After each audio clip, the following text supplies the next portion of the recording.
Good afternoon to all of you साथियों। फटाफट जुड़ते जाइए। कैसे हैं आप सब? मैं आपके बीच उपस्थित हो चुका हूं। ब्रह्मास्त्र जो हमारा मिशन है एलपी टेक्नीशियन, ये क्लासेस एवरीडे 12 से 1 पीएम के बीच आपके लिए आयोजित होती हैं और आप सब जानते हैं कि इस क्लास का एकमात्र उद्देश्य है आपके कंसेप्ट को इम्प्रूव करना। साथ ही साथ जो हमारे बहुत इंपॉर्टेंट चैप्टर्स हैं, उन चैप्टर्स के जो काफ़ी वेरी वेरी इंपॉर्टेंट क्वेश्चंस हैं, ऐसे प्रश्न जो अत्यंत महत्वपूर्ण माने जा सकते हैं और जिन प्रश्नों को डिफरेंट जो हमने पीएसयूज की हमारी एग्जामिनेशंस हैं, वो सारी एग्जामिनेशंस इन प्रश्नों को बहुत पसंद करती हैं, बार बार इस प्रश्न को वो पूछती हैं। ऐसे प्रश्नों को लेकर हम आपके बीच 12 से 1 में उपस्थित होते हैं। तो आइए देखते हैं कौन कौन हमारे साथ जुड़े हैं। सुमन कुमार पटेल जी, राम राम। चलिए, अमित कुमार सिंह जी, बहुत अच्छा है। तो हम लोग प्रश्नों के सिलसिले को आरंभ करते हैं। आज आप लोगों को ध्यान रखिएगा, आज आप लोगों को क्या करना है, प्रश्न का उत्तर देना है और मैं आपको बताता चलूंगा। चलिए फटाफट आंसर दीजिए। चंदन जी, दीपक कुमार, सुरुचि कुमारी, दीपाली मंडल, प्रेम लता, वेरी गुड आफ्टरनून। पहला प्रश्न हमारा क्या है आज का? बड़ा ही इंटरेस्टिंग क्वेश्चन है। आप सब जानते हैं इस क्लासेस की जो पीडीएफ है वो आपको प्लेटफॉर्म बाय नवीन कुमार सिंह जो टेलीग्राम है वहां पर उपलब्ध हो जाएंगी, ये निश्चित रूप से आप सब जानते हैं। ठीक है, विवेक राज जी, बहुत अच्छा प्रश्न है। बीएसपीएससीएल कब आएगा? जब आएगा सबको पता चल जाएगा, इसीलिए आप जी जान लगाकर पढ़ाई करते रहिए, पढ़ाई में कमी मत करिए, वैकेंसी को लेकर के टेंशन मत लीजिए। लगातार बहुत सारी वैकेंसियां आ रही हैं, इतनी वैकेंसी आ जाएगी कि आप कंफ्यूज हो जाएंगे, किसका फॉर्म भरें, किसका परीक्षा छोड़ें, किसका दें, एकदम परेशान हो जाएंगे। तो लगातार ढेर सारी वैकेंसी आपके बीच आ रही है, आप सब जी जान लगाकर पढ़िए, मेहनत करिए और कोई भी वैकेंसी, किसी भी वैकेंसी में एक सीट तो कंफर्म आप ले ही लीजिए। आइए पटेल साहब, पहला प्रश्न है, एक वितरण ट्रांसफार्मर होता है, इसी को अंग्रेजी में क्या कहते हैं? Distribution transformer. साथियों, आप सब जानते हैं हमारे जो डिस्ट्रीब्यूशन ट्रांसफार्मर है उसका कनेक्शन आप कैसे करते हो? डेल्टा स्टार में करते हैं। कैसे करते हैं साहब? डेल्टा स्टार में। यानी स्पष्ट है ये कैसी ट्रांसफार्मर है? 3 फेज की ट्रांसफार्मर होती हैं। क्या होती हैं? 3 फेज ट्रांसफार्मर होती हैं। और इस 3 फेज ट्रांसफार्मर का जो हम कनेक्शन करते हैं डेल्टा स्टार करते हैं। आप सबको मैं बता दूं, हमारी डेल्टा में जो है साहब क्लोज्ड लूप बनता है। क्या होता है? क्लोज्ड लूप बनता है। आप ध्यान देंगे, डेल्टा में किसी भी कीमत पर साहब न्यूट्रल नहीं होता, न्यूट्रल पॉइंट इसमें नहीं होते हैं साथियों। लेकिन जो आपका स्टार है, गंभीरतापूर्वक ध्यान देना, उस स्टार में एक कॉमन पॉइंट होता है। गौर करिएगा, क्या होता है? कॉमन पॉइंट होता है। ये आपका आर फेज, ये वाई फेज और ये बी फेज है। हमारे 3 फेज की सीक्वेंस आप सबको याद है क्या होती हैं? हमारे 3 फेज की सीक्वेंस आर वाई बी होती हैं। इसे हम क्या कहते हैं? पॉजिटिव सीक्वेंस कहते हैं। क्या कहते हैं जी? पॉजिटिव सीक्वेंस कहते हैं। और अगर यही क्या हो जाए, आर बी वाई हो जाए, इसे हम क्या कहते हैं? निगेटिव सीक्वेंस कहते हैं। क्या कहते हैं? निगेटिव सीक्वेंस कहते हैं। आप सभी साथियों को मैं बता दूं कि मेरा जो स्टार कनेक्शन है ये बिल्कुल खुला रहता है, ओपन रहता है। स्टार कनेक्शन में कहीं से भी क्लोज लूप के बनने की संभावना नहीं रहती है। साथियों, इस स्टार में जो आपकी आर, वाई और बी, ये तीनों फेज हमारी क्या होती हैं? इस पर्टिकुलर पॉइंट पर आकर कॉमन पॉइंट पर मिलती हैं, जिसे हम उभयनिष्ठ बिंदु कॉमन पॉइंट कहते हैं। और यहीं से अगर हमने क्या किया, ध्यान देना, अगर यहीं से हमने साथियों ये एक पतली सी ब्लैक कलर की हमने यहां से तार खींच ली, जिसे क्या कहा जाएगा? न्यूट्रल वायर कहा जाएगा। क्या कहा जाएगा? न्यूट्रल तार कहा जाएगा। इंडियन इलेक्ट्रिसिटी रूल के हिसाब से आप सब याद रखेंगे, क्वेश्चन भी असिस्टेंट लोको पायलट की परीक्षा में पूछा है। क्वेश्चन ने पूछा है साथियों कि हम फेज तार को कैसे व्यक्त करते हैं? आर मतलब रेड कलर से व्यक्त करते हैं, वाई मतलब येलो कलर से व्यक्त करते हैं, और साहब बी मतलब ब्लू कलर से व्यक्त करते हैं। लेकिन जो आपका न्यूट्रल होता है, आप गांठ बांध लीजिएगा, न्यूट्रल को हमेशा कैसे व्यक्त करते हैं दोस्तों? ब्लैक से व्यक्त करते हैं। कैसे व्यक्त करते हैं? काले रंग से व्यक्त किया जाता है। अगर यहीं पे अर्थिंग तार की बात करें तो जल्दी जवाब दीजिए आप सभी लोग, अर्थिंग को किस कलर से व्यक्त किया जाएगा? न्यूट्रल को तो ब्लैक से करते हैं, तीनों फेज को रेड, येलो और ब्लू से करते हैं। आप मुझे बताइए, अर्थिंग तार को इंडियन इलेक्ट्रिसिटी रूल के हिसाब से किस कलर से व्यक्त किया जाएगा? Very nice, very nice. Ajay Yadav ji, हरा। अमित कुमार जी ग्रीन, बिल्कुल सही जवाब है। विनय कुमार सिंह साहब ग्रीन, फूल कुमारी ग्रीन, सुमन कुमार पटेल ग्रीन, दीपाली मंडल ग्रीन, सुरुचि कुमारी ग्रीन। बहुत अच्छा, बहुत अच्छा कृष्णा राज जी, आपका भी जवाब सही है। बहुत अच्छी बात है साथियों, जीवन भर याद रखना है, हम क्या करते हैं, अर्थ वायर को ग्रीन कलर से व्यक्त करते हैं। जितनी भी चर्चाएं मैं कर रहा हूं, ये सारी चर्चाएं आपके परीक्षा के प्रश्न हैं साथियों, और एक एक शब्द आपके क्वेश्चन के रूप में आपको किसी भी परीक्षा में मिलेगा, जहां भी आप बैठेंगे वहां मिलेगा। दोस्तों, तो ये क्लियर हो गया, आपको ये पता चल गया कि हमारे स्टार में 3 फेज और 4 तार है, और ये फेज कौन सा साहब, रेड येलो और ब्लू है फेज का लाइन, फेज का तार, और ये मेरी न्यूट्रल वाली क्या है, एक चौथी तार है। तो इसीलिए स्टार में क्या होता है साथियों, स्टार में आपको 3 फेज और 4 तार की प्रणाली विकसित हो सकती है। क्या होती हैं, 3 फेज और 4 वायर का सिस्टम विकसित होता है। दोस्तों, यहां से एक और महत्वपूर्ण बात आप समझिए, ये महत्वपूर्ण बात इस रूप में मैं आपको बताना चाहूंगा कि आपकी जो साइज होती है, हमारी जो साइज होती है न्यूट्रल तार की, ये फेज तार की आधी होती है। क्या होती है साहब, फेज की आधी। तो याद रखना, न्यूट्रल तार का व्यास, न्यूट्रल तार का व्यास किसके आधा होता है, फेज तार के व्यास का, फेज तार के व्यास का आधा होता है। क्या होता है जी, आधा होता है। ये भी बातें आप माइंड में सेट कर लेना, ठीक है।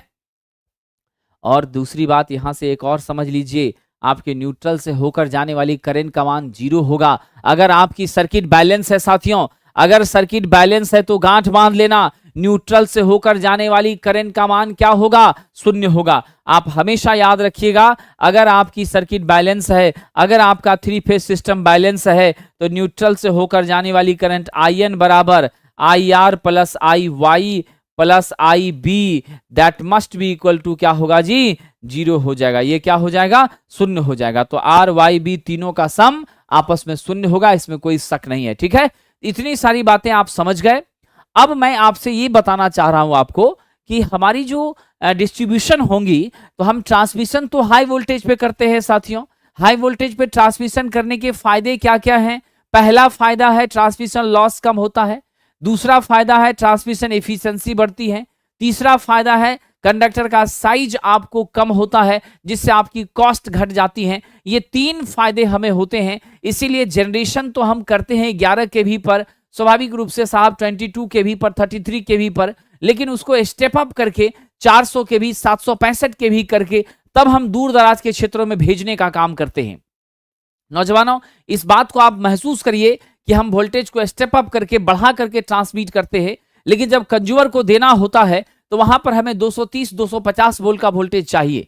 हमारे घर में जो सिंगल फेज की एसी सप्लाई लाइन आती है, आप सब जानते हैं 230 वोल्ट उसका स्टैंडर्ड मैग्नीट्यूड है, स्वाभाविक सी बात है। तो उसके लिए हमें क्या करना पड़ेगा, उसके लिए हमें डिस्ट्रीब्यूट करना पड़ेगा। 3 फेज 4 वायर का जो सिस्टम है, उसका हमें क्या करना पड़ेगा साथियों, इस्तेमाल करना पड़ेगा। और ये 3 फेज 4 वायर हमें कहां से प्राप्त होता है, ये हमें प्राप्त होता है साहब डेल्टा स्टार कनेक्शन से। और निश्चित रूप से ये आपकी क्या होती हैं, स्टेप डाउन कर देती हैं, अधिक मात्रा के वोल्टेज को घटा देता है। 11 केवी को 230 से 250 पे लाके छोड़ता है। स्पष्ट है, क्या है, स्टेप डाउन। क्या है साहब, स्टेप डाउन। तो right answer is step down transformer. ध्यान रखिएगा, आपका उत्तर क्या हो गया, स्टेप डाउन। चलिए आगे बढ़े, अब अगले प्रश्न की ओर चलते हैं। कह रहा निम्न में विद्युत ट्रांसफार्मर के प्लेट पे नहीं दिखता है। साथियों, आप सबको मैं बता दूं, हमारी जो इंडियन इलेक्ट्रिसिटी रूल है, उस रूल के हिसाब से ये BIS ने इस नॉमिनेशन को, इस बात को चर्चा किया है कि आप अगर कोई भी सामान बनाते हैं, कोई भी डिवाइसेस आप मैन्युफैक्चर करते हैं, तो निश्चित रूप से आपको क्या करना है, किसी भी डिवाइस को मैन्युफैक्चर करने के बाद उसकी पूरी स्ट्रक्चर, उसका पूरा डिटेल, कम से कम एक इंपॉर्टेंट पॉइंट्स की एक हिस्ट्री जो है आपको लगा देनी है। दैट मीन्स आप तंबाकू के रैपर पर भी देखते हैं क्या लिखा रहता है, वैधानिक चेतावनी, तंबाकू स्वास्थ्य के लिए हानिकारक है, इससे कैंसर आदि बीमारियां हो सकती हैं। स्वाभाविक सी बात है, लेकिन फिर भी लोग उसका सेवन करते हैं, इसमें कोई शक नहीं है, ठीक है। तो वैसे ही बात यहां पर है कि ये आपकी क्या है, ध्यान रखिएगा, ये ट्रांसफार्मर के ऊपर नेम प्लेट लगा होता है और ये स्टिकर जैसा होता है, स्टील का रहता है। इसके ऊपर कई सारी जानकारियां रहती है। आइए देखते हैं क्या क्या है। सबसे पहले तो आपका ये है स्टैंडर्ड कौन सा है ट्रांसफार्मर का, तो DDS 84 2007 है। टाइप ऑफ कूलिंग क्या है, ऑयल नेचुरल कूलिंग है। यहाँ पर ऑयल एंड नेचुरल कूलिंग यानी अंदर में तेल भरा हुआ है, बाकी प्राकृतिक हवाओं का जो है प्रवाह हो रहा है। केवीए कितने का है जी, 100 केवीए का है। वोल्ट कितना है एचवी साइड, 11000। नो वोल्ट के साथ एलवी कितना है, 415। एम्पियर कितना, 5.25। लो वोल्टेज वाइंडिंग के तरफ कितनी करंट, 139। ठीक है, उसके बाद आइए फेज कितना है, 3 फेज। लो वोल्टेज में भी कितना फेज, 3 फेज। वेक्टर ग्रुप क्या है, DYN11। ठीक है, उसके बाद आप देख लीजिए यहाँ पर ईयर ऑफ मैन्युफैक्चरिंग लिखा है 2010। टोटल वेट लिखा है 600 kg। ठीक है साथियों, वेट ऑफ ऑयल लिखा है 1112 यानी 112 kg। तो ये सब हमारी क्या है, अलग अलग आपका वजन दिया हुआ है। फिर आपको यहाँ पर बताया है कि हाई और लो के बीच में क्या है, आप यहाँ तस्वीर में स्पष्ट दिख रहे हैं। हाई साइड में मेरा डेल्टा है और लो साइड में मेरा क्या है, ये न्यूट्रल पतला सा। यहाँ आपका आर फेज, वाई फेज और बी फेज। तो टोटलिटी में आप क्या देख पा रहे हैं कि 3 फेज 4 वायर का सिस्टम है, यानी ये डिस्ट्रीब्यूशन ट्रांसफार्मर है, स्टार डेल्टा ट्रांसफार्मर है। तो कई सारी जानकारी यहाँ पर आपने देखी, आपकी क्या जानकारी यहाँ नहीं मिल पा रही है, देखिए जरा सा।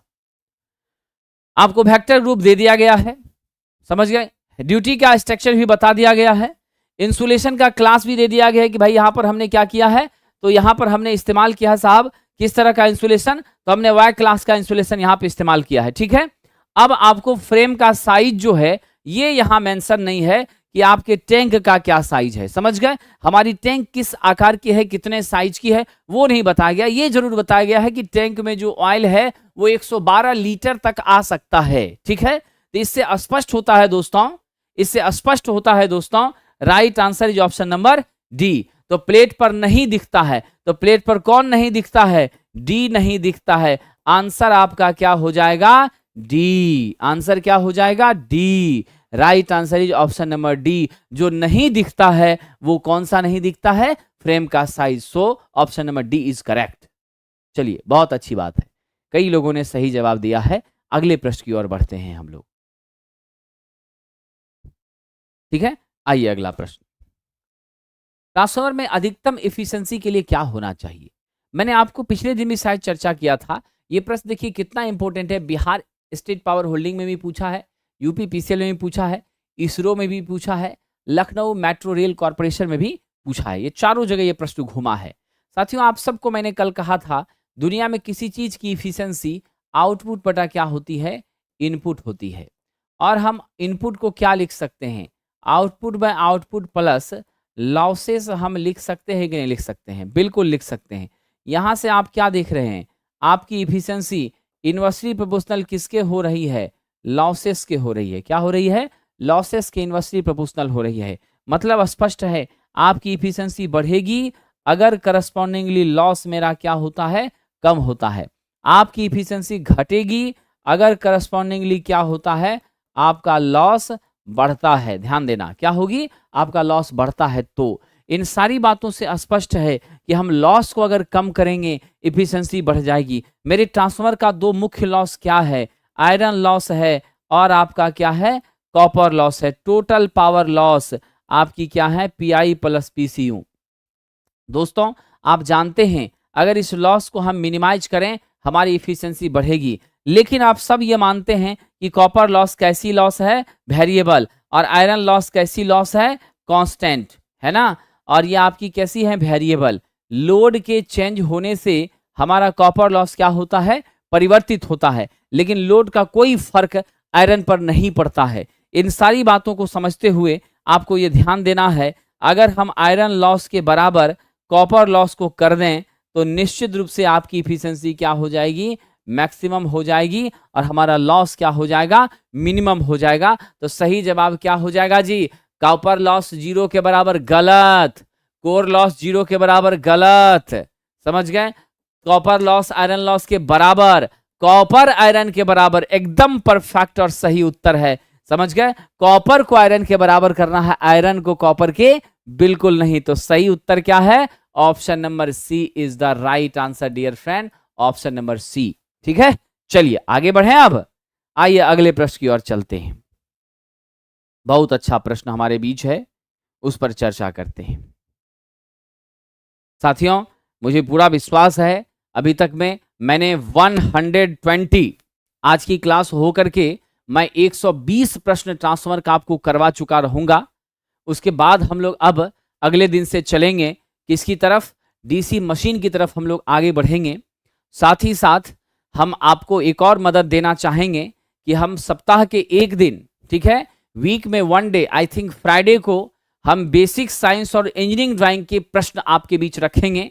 और ये बेसिक साइंस इंजीनियरिंग ड्राइंग का जो प्रश्न है ये एएलपी टेक्नीशियन के प्रीवियस ईयर में पूछे गए प्रश्न होंगे। उसकी परिचर्चा, उसका डिस्कशन जो है वो हम आपसे फ्राइडे को इसी समय साथियों करेंगे। आपको ट्रेड की भी मदद मिल जाएगी और basic science plus engineering drawing के जो प्रश्न हैं वो कैसे रहे हैं, कैसे उस पर अपनी पकड़ मजबूत करनी है, ये सब बातों को लेकर के हम अगले दिन से, दैट मीन्स फ्राइडे को उपस्थित हुआ करेंगे। मंडे टू फ्राइडे रहेंगे, फ्राइडे को उपस्थित होंगे बेसिक साइंस और इंजीनियरिंग ड्राइंग का स्ट्रक्चर लेकर, ओके, सेम टाइम में।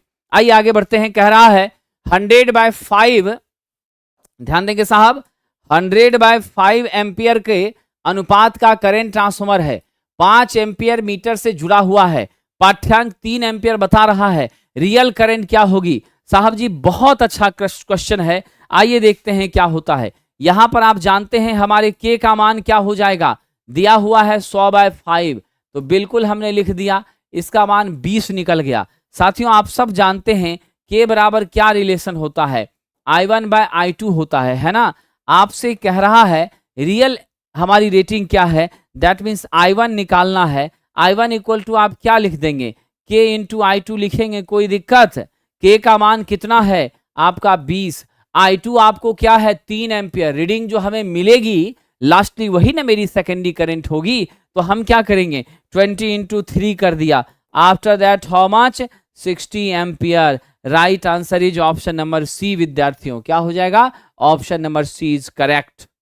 यह भी क्वेश्चन आप देखिए कई परीक्षाओं में पूछा गया है, तो प्रश्न बहुत मुश्किल नहीं है। न्यूमेरिकल देख करके आपको घबराना नहीं है, बस ये सोचना है कि इसका रिलेशन कहां से कैसे एस्टेब्लिश हो रहा है और क्या निकालनी है। उन बातों को अगर आप कंसीडर करेंगे तो मुझे विश्वास है कि आप न्यूमेरिकल से कभी घबराएंगे नहीं। आइए अगले प्रश्न की ओर चलते हैं। ठीक है साहब, अगला प्रश्न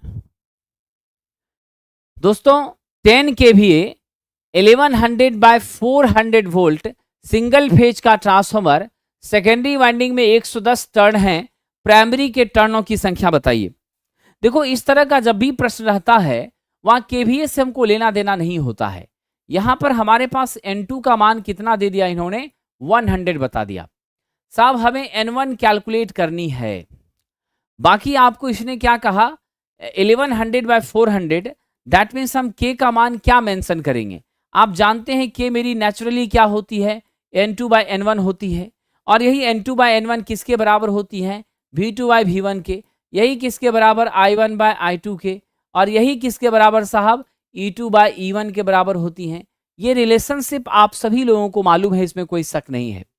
अब जब ये रिलेशनशिप आपको मालूम है तो आप क्या लिखेंगे, आइए जरा हम उसी बात को मेंशन करते हैं। हमारे पास तो स्पष्ट हो गया ना कि 1100 आपकी क्या है V1 और 400 क्या है आपकी V2, है ना साथियों। तो चलिए जरा हम कर देते हैं, ये रिलेशन मेरे पास मिल गया, V2/V1 इक्वल टू I1/I2। करते हैं फटाफट, देखिए जरा मैग्नीट्यूड रख दिया मैंने, क्या कर दिया 400/1100। अब इसका मान आप क्या लिखोगे, 400/1100, how much we write here dear friend. अब यहां पर आप क्या करोगे, N2/N1, स्वाभाविक सी बात है, I1/I2 होता है, लेकिन यहां क्या होता है N2/N1। N2 हमने क्या कर दिया साहब N1। आइए जरा सा देख लें, अब आप क्या करोगे 400/1100, N2 का मान कितना है जी 100 बाय आपका N1। अब आइए यहां से सिंप्लीफाई कीजिए, क्या लिख देंगे आप 400N1 इक्वल टू 100 इंटू 1100, है ना साथियों, स्वाभाविक सी बात है। अब यहां फाइनली आपका मैग्नीट्यूड N1 क्या मिल गया 100 इंटू 1100 बाय आपका 400। आफ्टर सॉल्विंग आपको क्या प्राप्त होगा 275। तो याद रखिएगा आपका राइट आंसर क्या हो जाएगा, ऑप्शन नंबर ए 275। जिन भी छात्रों का 275 आया है बिल्कुल सही है, और जिनको नहीं भी आया है वो इसी तरीके से इन प्रश्नों को क्या करेंगे, सॉल्व करेंगे, ये ध्यान रखिएगा। चलिए, कोई दिक्कत तो नहीं? अजय जी, अजय बाबू, विनय कुमार सिंह जी, अमित कुमार सिंह, कोई कठिनाई तो नहीं? चलिए आगे बढ़ें। ओके, वेरी नाइस, पटेल साहब ने सही जवाब दिया है। अगला प्रश्न देखिए, ट्रांसफार्मर में शॉर्ट सर्किट टेस्ट क्यों करते हैं? बड़ा अच्छा प्रश्न है दोस्तों। शॉर्ट सर्किट टेस्ट, एक तो सबसे पहले आप जान लीजिए, जब कभी भी आप बीमार पड़ते हैं, भगवान न करे आप बीमार पड़ें, आप बिल्कुल स्वस्थ रहें और असिस्टेंट लोको पायलट जो भी आपका लक्ष्य है, सपना है, उसको प्राप्त कर लें। लेकिन अगर सपोज कर लीजिए आप बीमार पड़ते हैं, आप डॉक्टर के पास जाते हैं, आपका टेस्ट करवाता है, ब्लड टेस्ट है ना, यूरिन टेस्ट, ढेर सारे टेस्ट वो करवाता है। वो करवाने के बाद उसको पूरी डिटेल आ जाती है, कंपोजिशन की कमी कहाँ क्या है, कौन सी चीजें कम है, कौन विटामिन कम है, क्या बढ़ा है, क्या घटा है, उसके हिसाब से आपको मेडिसिन देता है। ठीक वही चीज हमारे इस ट्रांसफर के टेस्ट में भी होता है साहब। हम टेस्टिंग विशेष रूप से अगर करते हैं लॉसेस को फाइंड करने के लिए, डिमेरिट्स को फाइंड करने के लिए, प्रॉब्लम्स को फाइंड करने के लिए। तो साथियों इसमें ऐसा है, ध्यान दीजिएगा, Bihar state power holding company में यह पूछा गया है, आपका जो शॉर्ट सर्किट टेस्ट है उसमें हम करते क्या है, लो वोल्टेज वाइंडिंग, जानते हैं ना लो वोल्टेज वाइंडिंग क्या होगी, जिसमें टर्न कम होगा। क्या हो साहब? जिसमें टर्न कम होगा। जिसमें टर्न कम है वो आपकी लो वोल्टेज है, और जिसमें टर्न अधिक है, जिसमें क्या है साहब, टर्न अधिक है, वो आपकी क्या है, हाई वोल्टेज। तो साथियों ध्यान रखना, आपके नंबर ऑफ टर्न्स इधर कम है तो हम एलवी साइड शॉर्ट कर देते हैं, एचवी साइड हम क्या करते हैं साथियों, पैरेलल में वोल्ट मीटर, फिर आपका वाट मीटर, इसके दो कॉइल, यहाँ करंट कॉइल, यहाँ पोटेंशियल कॉइल। आप सब जानते हैं करंट कॉइल का प्रतिरोध कम होगा, पोटेंशियल का प्रतिरोध अधिक होगा। उसके साथ फिर यहाँ सीरीज में क्या लगा दिया, अमीटर, और देन हम ट्रांसफार्मर के साथ उसको क्या करते हैं, कपल, यानी आपको सप्लाई हम देने का काम चालू करते हैं। ये आपका सप्लाई का सेक्शन है, जहाँ के रिक्वायरमेंट के हिसाब से आप वोल्टेज को कम और ज्यादा करने में सक्षम होते हैं। तो इस तरीके से हमको कैलकुलेशन क्या प्राप्त हो जाती है, कॉपर लॉसेस की, क्योंकि जो भी बची खुची आपकी I2R लॉसेस होंगी तो सारी करंट तो शॉर्ट होने के कारण मैक्सिमम हो गई। आप जानते ही हैं जब शॉर्ट सर्किट होती है तो करंट का मान मैक्सिमम होता है। जब करंट मेरा मैक्सिमम हो गया तो ऐसी परिस्थिति में विद्यार्थियों स्पष्ट ये पता चलता है कि I2R जो हीट लॉस है वो टोटलिटी में आपको कैलकुलेट हो जाएगा। तो फाइनली आपको क्लियर हो गया कि हम कॉपर लॉस की गणना जो है किससे करते हैं, शॉर्ट सर्किट टेस्ट से करते हैं। और ध्यान रखना, एडी करंट, हिस्टेरिसिस लॉस, ये दोनों आपका एक साथ मिलकर के आयरन लॉस होता है। और आयरन लॉस की गणना कैलकुलेशन हम कैसे करते हैं, ओपन सर्किट टेस्ट से। कैसे करते हैं साथियों, ये हम ओपन सर्किट टेस्ट से कैलकुलेट करते हैं, इसमें कोई शक नहीं है। ठीक है, बिल्कुल सही जवाब है आप सभी लोगों का। आयरन लॉस को कैलकुलेट करेंगे ओपन सर्किट टेस्ट से, और शॉर्ट सर्किट टेस्ट से किसको कैलकुलेट करेंगे जी, कॉपर लॉस को। ठीक है, आइए आगे बढ़ें। नेक्स्ट अगला प्रश्न है, विद्युत चित्रांकन में ट्रांसफार्मर को किस प्रकार दिखाया जाता है? बहुत अच्छी बात है, बिहार इलेक्ट्रिसिटी बोर्ड का यह प्रश्न है साथियों। विद्युत चित्रांकन में इलेक्ट्रिकल सिंबल के अंदर हम ट्रांसफार्मर को इस तरीके से दिखाते हैं, दो वृत्त एक दूसरे को काटता हुआ। कैसे दिखाते हैं, दो सर्कल एक दूसरे को काटता है। इससे पता चलता है कि ये एक अलग सर्किट है, ये एक अलग सर्किट है। दोनों सर्किट एक दूसरे से म्यूचुअली जुड़ी हुई है, इलेक्ट्रिकली नहीं जुड़ी हुई है। और ये कपलिंग क्या है, आपस में बहुत प्रगाढ़ और मजबूत है। इसीलिए सही उत्तर क्या होगा, दो प्रतिच्छेदन वृत्त के माध्यम से, टू इंटरसेक्टिंग सर्कल्स के माध्यम से क्या होगी, यह रिप्रेजेंट होगी। ध्यान रखिएगा, BSPSCL में प्रश्न पूछा है, आप देख रहे हैं सिर्फ न्यूमेरिकल ही पूछता है। इन भ्रांतियों से थोड़ा बचिए। न्यूमेरिकल तो रहता ही है 50 में 15, 16, 14, लेकिन theoretical questions, logical questions, conceptual questions और अंदर से क्वेश्चंस जरूर पूछा जाता है, इसमें कोई शक नहीं है। अगर आप ALP को सोचते हैं और BSPSCL को सोचते हैं तो दोनों में फर्क है। असिस्टेंट लोको पायलट के क्वेश्चंस का स्तर BSPSCL से काफी कम रहता है, लेवल में फर्क होता है। आइए आगे बढ़ते हैं विद्यार्थी। अगला प्रश्न है, सामान्य वोल्टेज पर short circuit current full load current का कितना गुना है, 4 गुना है। फुल लोड स्लिप हमारी क्या दे दी गई है, आपको स्लिप दे दिया गया है 3%, इसको 0.03 हम लिख सकते हैं। फुल लोड टॉर्क का 1/4 पर क्या है, स्क्वायरल केज मोटर को स्टार्ट करना है। अपेक्षित ऑटो ट्रांसफार्मर में टैपिंग कितने प्रतिशत पे आप करेंगे, ये पूछा जा रहा है। बड़ा मजेदार क्वेश्चन है, दिमाग लगेगा आप लोगों से, कोशिश करिए तो जरा सा। अजय यादव जी ने आंसर तो फटाफट बता दिया है। दोस्तों इस प्रश्न से पता चल रहा है कि स्टार्टिंग टॉर्क बटा फुल लोड टॉर्क ये कितनी है हमारी 1/4। स्टार्टिंग बटा फुल लोड टॉर्क मेरी कितनी है 1/4 है। और जब ये 1/4 है तो यहां से एक और बात कहा है कि करंट क्या होती है, 4 गुना होती है। शॉर्ट सर्किट करंट जो है समान वोल्टेज पर फुल लोड करंट से कितनी गुना हो रही है, 4 गुना। यानी यहां से यह भी क्लियर हो रहा है ISC/IF यह भी आपका क्या होगा 4। ये दो रिलेशन आपको मिला है, ISC बराबर 4 IFL और TST बराबर आपका 1/4 फुल लोड टॉर्क, यानी आपका टॉर्क घटा है यहां पर। अब ये दोनों बातें जब आपको रिलेशन पता चल गई, आपको फॉरवर्ड का मेरा स्लिप भी पता चल गया कितना 0.03। ये 3 डाटा क्वेश्चन में आपको है। अब आप देखिए कितनी आसानी से इसको कैलकुलेट कर सकते हैं। बहुत अच्छा तरीका साहब।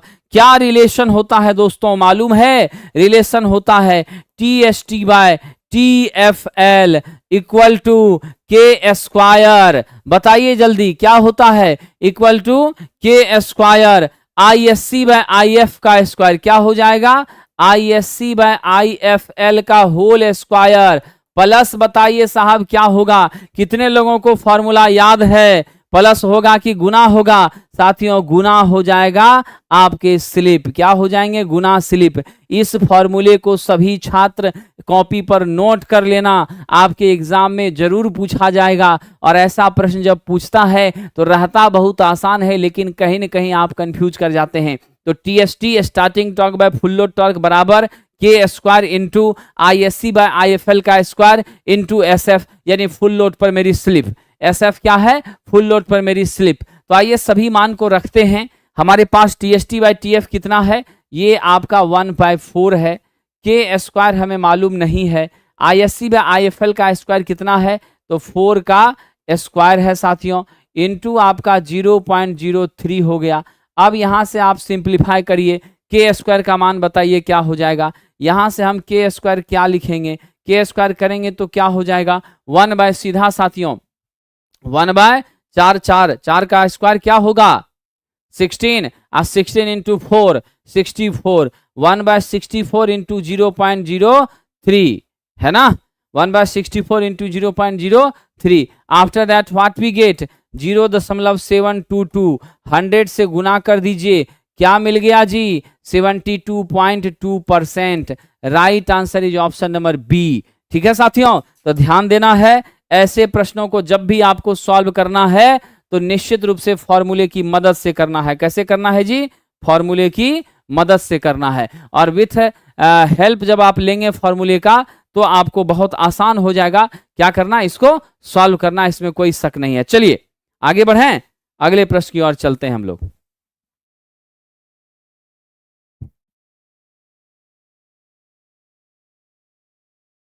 निश्चित रूप से इन क्वेश्चंस को आप जरूर अपनी कॉपी में नोट करेंगे साहब। ओके, अगला क्वेश्चन देखते हैं क्या है।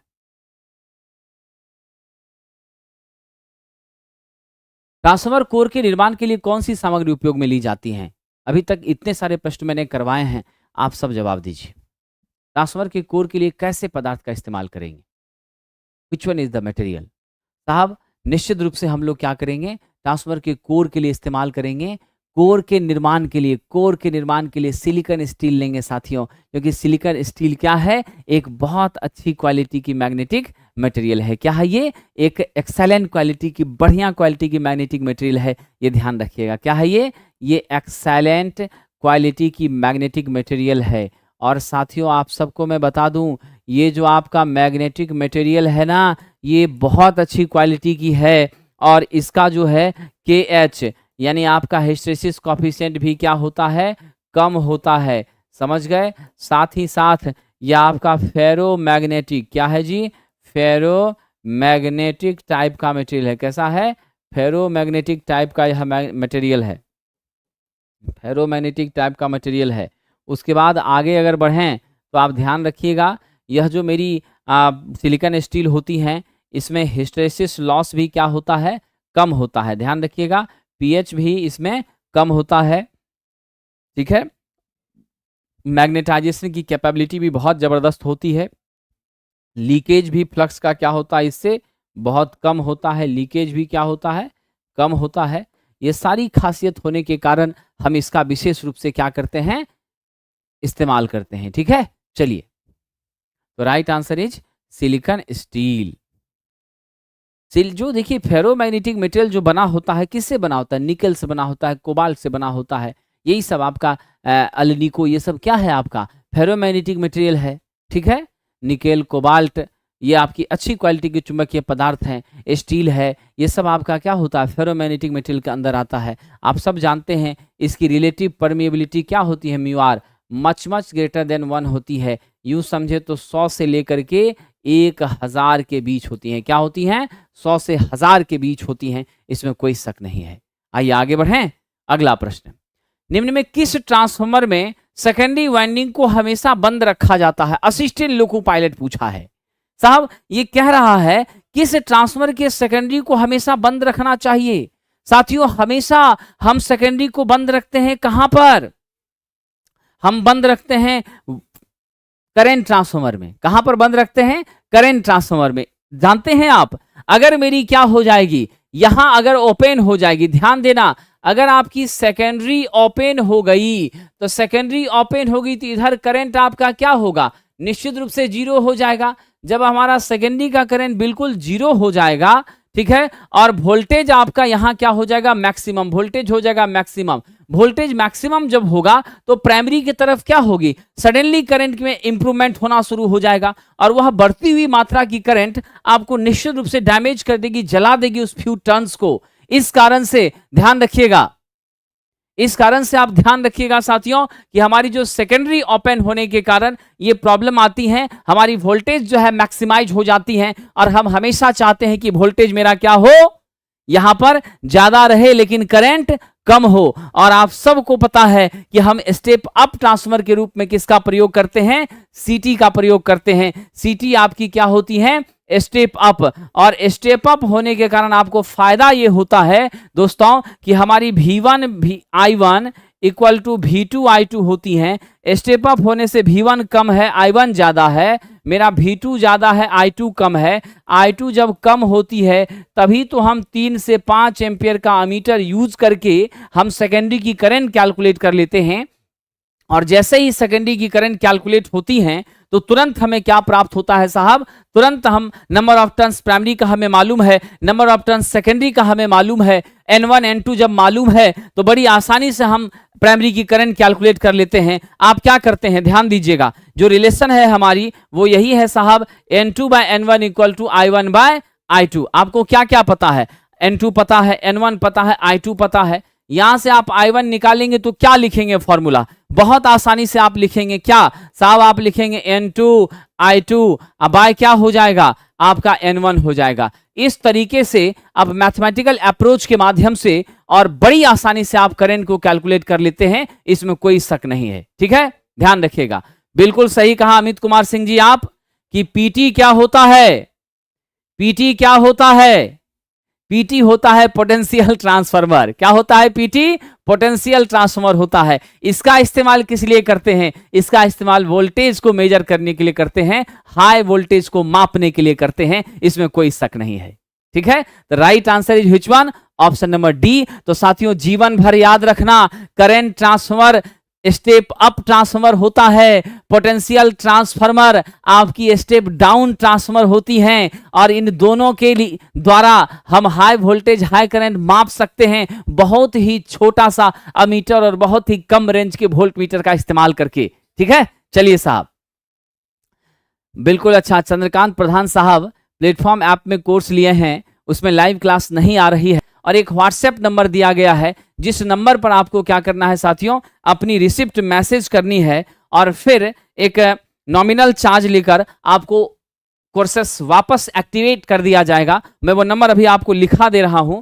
जितने भी ऐसे छात्र हैं जिनको भी कठिनाई है, खास करके पुराने हमारे प्लेटफॉर्म ऐप पर, उन सभी बच्चों को मैं कहना चाहता हूं, द प्लेटफॉर्म बाय नवीन कुमार, और व्हाट्सएप करने के बाद आप अपनी रिसिप्ट जो पुराने ऐप पर थी अगर उसे डाउनलोड करके भेजते हैं तो स्वाभाविक तौर पर हमारा जो है जो प्लेटफॉर्म बाय नवीन कुमार सिंह ऐप पर दूसरा कोर्स हमारा उसी फीचर्स का चल रहा है वह हम आपको प्रदान कर देंगे और आपकी पढ़ाई कंटिन्यूटी में चलेगी। चलिए रितेश जी, बहुत अच्छा है, आप हमारी चीजों को समझ पा रहे हैं, तो ऐसे ही आप अनवरत हमसे जुड़े रहें और ये सीरीज हम लगातार आपके बीच रखेंगे। कितने बच्चों को ये स्वीकार है कि फ्राइडे को बेसिक साइंस और इंजीनियरिंग ड्राइंग का प्रश्न लेकर आए? कितने लोग चाहते हैं ऐसा हो? अगर आप चाहते हैं तो फटाफट कमेंट करिए। बाद में भी जो वीडियो देखेंगे और उनको लगता है कि वीक में एक दिन कम से कम बेसिक साइंस और इंजीनियरिंग ड्राइंग का होना चाहिए तो जरूर बताइएगा, तो उसको भी हम लेकर आएंगे फ्राइडे को इसी समय 12 से 1 के बीच में। बहुत बहुत धन्यवाद, आज के लिए इतना ही। कल इसके आगे के प्रश्नों को देखते हैं, ठीक है? थैंक यू साहब।